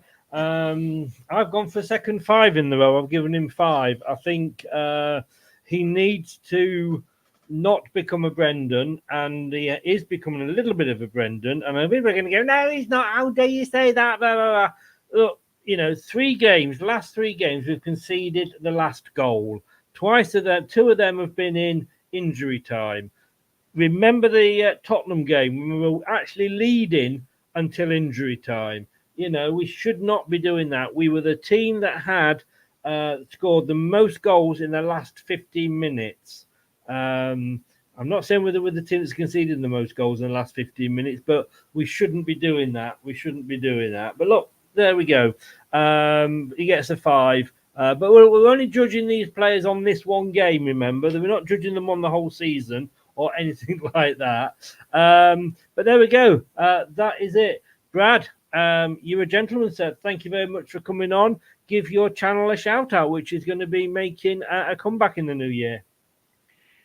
Yeah, new year, new me, which means I'll actually get better at bringing you fresh content coming back to LTID TV2. If you haven't already, please go and go and head over to it. Give us a subscribe and get yourself all set up, because we're going to be doing some football quizzes. I'm going to be starting the new year off with a lovely football quiz that I'm going to be working on in the background, and then obviously they're on a bit of a break at the moment, but it is also the home of Leicester women's football content. Once that all starts up again, and I've got my laptop all going, all guns blazing, I'll be giving you match day, post matches, maybe even a watch along or two. Who knows? I might give it a whirl as a woman's one, because I can use my phone now for viewing and a laptop for streaming. So things are going to come around the corner. So yeah, go and check us out. Go and get us ready for the new year with lots of love and support from you guys. And obviously, do the same here if you are new to this channel, and go and see our guest Ant's channel, Ant's Leicester Fan TV. So yes, he'll kill you for that. Ant's Leicester Fan Channel. I know. You know what? I meant fan channel, but I thought I'd just wind him up because of what he did do chat that time. Fair point. We're going to be back tomorrow at 7. Are you available for the watch along, Brad? Yeah, I should be available. I got nothing planned with the family, so watch me message you 10 minutes beforehand saying I'm really sorry, Chris, but unless that does happen, I should be free to come on before. Yeah, well, I'll send you the link. 7 o'clock, it's the preview. 7:45, it's kick-off and watch along. Half-time, it's the chat, and then post-match reaction before we get a chance to calm down. And the links to both Brad and Ant's chats are in the description below. Brad, thank you very much, young man. Glad you've had a great Christmas. Give all my best to your family. I will see you tomorrow night at 7. I will do. Thanks, mate. And take care, everybody. And I'll see you tomorrow, Chris. Take care, buddy. All the best. Bye-bye. Bye. Bye-bye. And say hello to your mother, Brad. I forgot to say that. Say hello to her. So that's it. Look, I did say earlier, and I'm going to just repeat it now, that with immediate effect, the Leicester Till I Die Facebook group and the Leicester Till I Die Twitter pages are going on pause until the end of January. It's a little bit too toxic at the moment. I don't think we need, I don't mind people disagreeing with me, and quite often, it does say quite clearly in the rules of the group that what I put are not always my opinions, but they're to create discussion. But if the best discussion you can come up with is you're talking bollocks, and that's it, what? As I say, your education was wasted. So the group and the Twitter are going to be suspended for January. While we sort the transfer window out. This will still be going ahead, and the podcast obviously will still be going ahead as well. I just don't need the hassle, to be honest with you. We live in such a woke world these days that you're not allowed to have an opinion about your team if it goes against the grain. I said what I said at the end of the Ipswich game. In reaction, straight after the game, I was annoyed. I was annoyed in the way that we lost, and I said so, and I should be entitled to say so. But apparently, according to a lot of fans, I shouldn't have said how bad we were. C'est la vie, as they say. No Facebook, no Twitter in January, guys. Thank you very much. So stick with this. We are. Thank you, Scott. Kind words. Cheers, matey. I'm still going to be available on Messenger to contact me, and you can still message me on Twitter. They'll still be there. But this will still be going ahead, as will the podcast as well. So tomorrow night, 7 o'clock for the watch along. Can we bounce back? Cardiff, they're about 12th in the form table. Well, 12th in the league, I think, and about 11th in the form table. So it won't be an easy walkover game for us.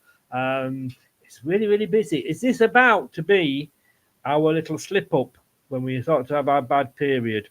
Thank you, Nate. You take care as well. Neil says, Scott, I love it, Scott. Love it, love it, love it. Thank you very much. Thanks to everybody in the chat. Really appreciate your support. And thanks to Ant. I hope he managed to pick his mother up. And all the best as well to to Brad. I hope his mother is still talking to him as well. And we'll be back tomorrow at 7. Take care. Thanks very much for everything, guys. Take care, stay safe, and have a, well, what is left of the Christmas period. Hi, this is Chris from Leicester Till I Die. Thank you for watching and listening. Have a very Merry Christmas and Happy New Year. Don't do anything I wouldn't enjoy. Thanks for watching. These videos are tremendous. You better like them too, or I'll be back.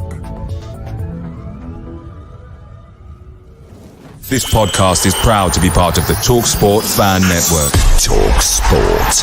Powered by fans. That will conclude this evening's entertainment.